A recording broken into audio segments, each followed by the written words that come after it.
আজকের গল্প হ্যাকার। আমি বাবলু আপনাদের এথিক্যাল হ্যাকারের গল্প শোনাব। আজ গল্পের পর্ব তৃতীয়। রণজয় বলে, আমি নতুন অ্যাডমিশন হয়েছি।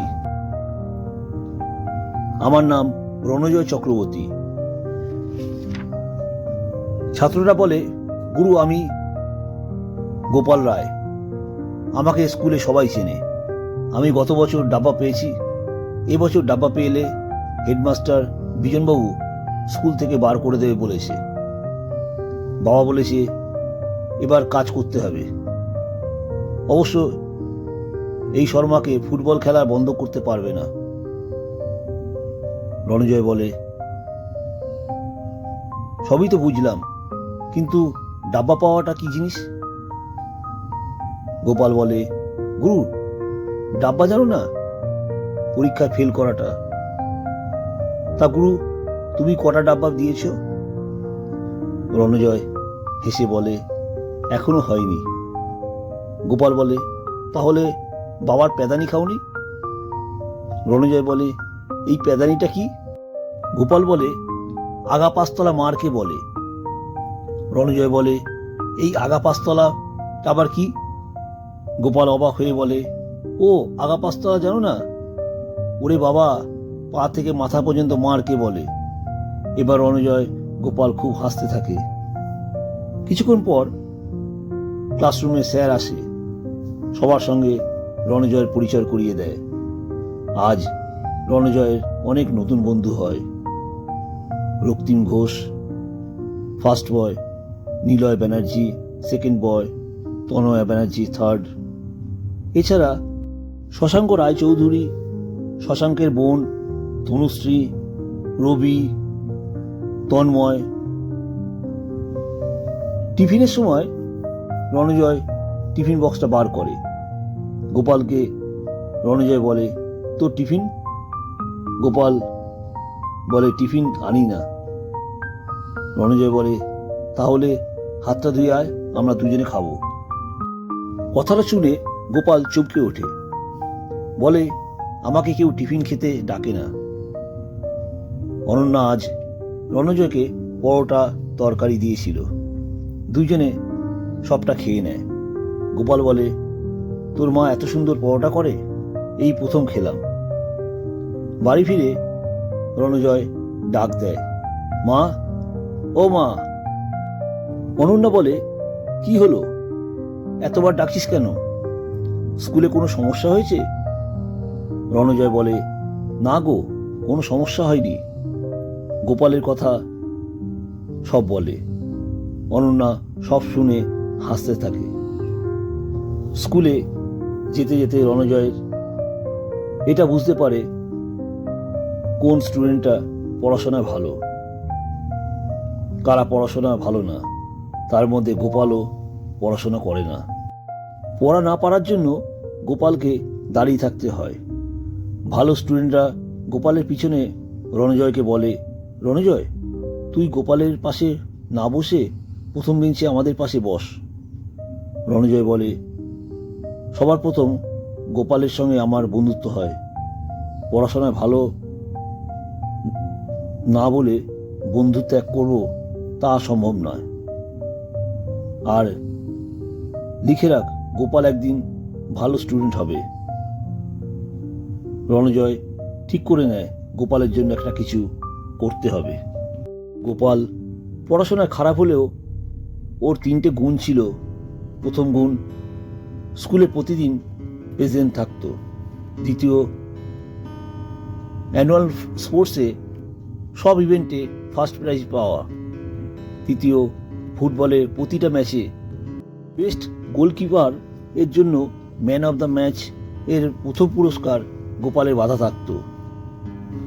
সেই দিন গেম টিচার ক্লাসরুমে এসে গোপালকে বলে, গোপাল হেড স্যারের রুমে আয়, কথা আছে। পরে জানা গেল কোন স্কুলের সঙ্গে ফুটবল ম্যাচ আছে, তাই গোপালকে এই টিম তৈরির দায়িত্ব দিয়েছে। এটা প্রতিবার গোপাল সিলেক্ট করে। সেই জন্য গোপালকে কেউ এই স্কুলের স্টুডেন্টরা চটায় না, এমনকি পিছনে কেউ কিছু বলার সাহসও পায় না। রণজয় ছোট থেকে ইংলিশ মিডিয়াম স্কুলে পড়ার জন্য ইংরাজিতে বলার ধরনটা ছিল অন্যরকম, তাই ইংলিশ স্যার ও কম্পিউটার স্যার এর চোখের মণি হলো রণজয়। আজ কম্পিউটার ক্লাসে রবিন স্যারের কাছে শশাঙ্ক জানতে চায়, স্যার হ্যাকিং কি? স্যার কিছু বলতে যাবে, তখন স্যারের চোখটা যায় রণজয়ের দিকে। স্যার বলে, কিরে রণজয়, হ্যাকিং সম্পর্কে কিছু জানিস? রণজয় বলে, জানি।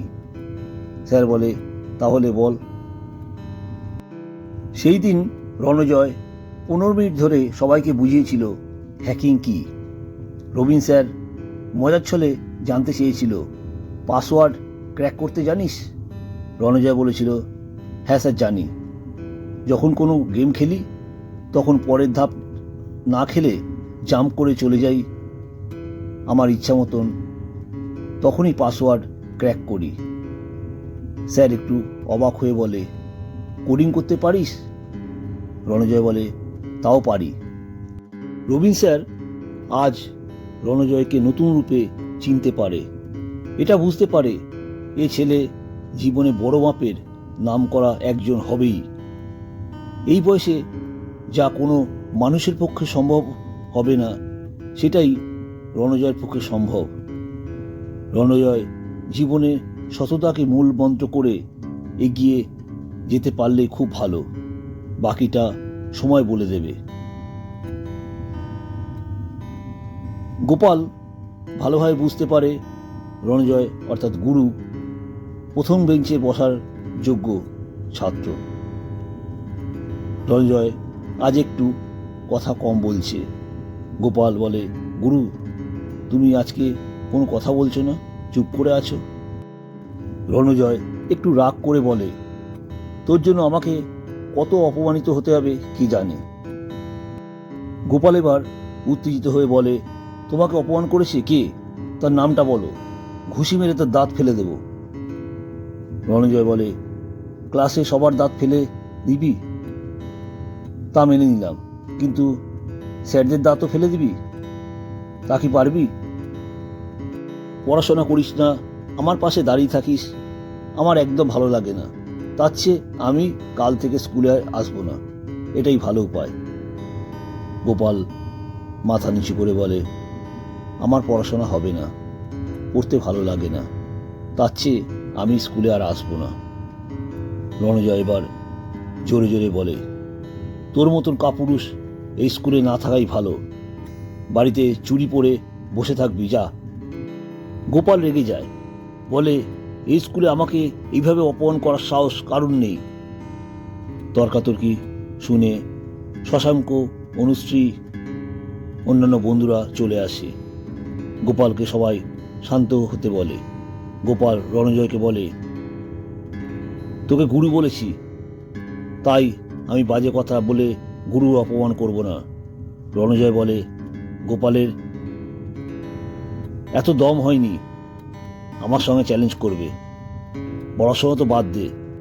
শুনেছি খুব ভালো গোলকিপার, ওসব গোলকিপারকে রণজয় পকেটে পুরে রাখে। আমার মতন ফুটবল প্লেয়ার এর সামনে হলে 3টে শটে 3টে গোল করে দেব। এই কথাটা গোপালের কাছে চ্যালেঞ্জ হয়ে যায়। রণজয় বলে, আমি চ্যালেঞ্জ করলাম, আমি যা বলেছি সেটাই করে দেখাবো, না পারলে আমি সবার কাছে ক্ষমা চেয়ে নেব, আর পারলে আমি যা বলবো গোপালকে তাই করতে হবে। টিফিন পিরিয়ড শুরু হতেই সবাই মাঠে চলে যায়। মনে হলো আজ একটা অন্যায় কিছু করে ফেলেছে রণজয়। গেম টিচার বাঁশি নিয়ে মাঠে চলে আসে, বলে গোপালকে চ্যালেঞ্জ করে ভুল করেছে। রণজয় নিচু হয়ে 2-1 ঘাস ছিঁড়ে হাওয়াতে ছুঁড়ে দেয়, তারপর বলে, গোপাল ওই গোলপোস্টে দাঁড়া। গোপাল রাজি হয়ে যায়। রণজয় ইচ্ছা করে অনেক দূর থেকে শট নিতে চায়, স্যার বলে ঠিক আছে। রণজয় 3টে দুর্দান্ত শট মারে, তিনটেই গোল হয়ে যায়। রণজয় 3টে শটই গোলের বাইরে মেরেছিল। গোপাল এতদিন ধরে গোলকিপার করছে, তাই কনফার্ম ছিল এগুলো বাইরে যাবে, কিন্তু শেষ মুহূর্তে গোল ইনসুইং হয়ে যায়। গোপাল কিছু বুঝে ওঠার আগেই সব শেষ। এ যেন স্বপ্ন মনে হলো। মাঠের উপস্থিত সবাই চুপ। স্যার বলে, এত দুর্দান্ত গোল দেখলাম। গোপাল মাথা নিচু করে বলে, আমি হার মানলাম। গেম টিচার বলে, রণজয় তুমি কোন পজিশনে খেলো? রণজয় বলে, ফরওয়ার্ডে খেলি স্যার।